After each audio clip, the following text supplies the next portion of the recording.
চলো আজ তোমাদের সাথে শেয়ার করব দারুণ একটা রেসিপি। সেটা হলো এঁচোড় চর্বি।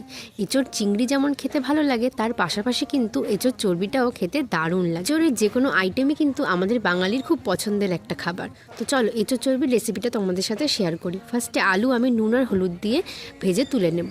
তারপর এঁচোড়টাকে আমি প্রেশার কুকারে 3টে সিটি দিয়ে সেদ্ধ করে নিয়েছিলাম। তারপর এঁচোড়টাও নুন হলুদ দিয়ে ভালোভাবে ভেজে নিলাম। তারপর ওই তেলের মধ্যে দিয়ে দিলাম শুকনো লঙ্কা, তেজপাতা, গোটা জিরে আর গোটা গরম মশলা।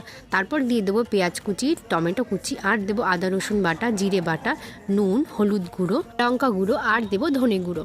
তারপর ভালোভাবে মশলাটা কষিয়ে নেওয়ার পর দিয়ে দেবো চর্বিগুলো আমি এরকম ছোট ছোট করে পিস করে নিয়েছি। চর্বিগুলো দিয়ে ভালোভাবে মশলাটা কষিয়ে নেওয়ার পর দিয়ে দিলাম ভেজে রাখা আলু আর ভেজে রাখা এঁচড়গুলো। তারপর ভালোভাবে সব কিছু একসাথে মিশিয়ে নিয়ে দিয়ে দেবো গরম জল। ব্যাস, উপর থেকে গরম মশলার গুঁড়ো ছড়িয়ে নিয়ে নামিয়ে নিলেই তৈরি হয়ে যাবে এঁচোড় চর্বি। খেতে কিন্তু দারুণ হয়েছিল।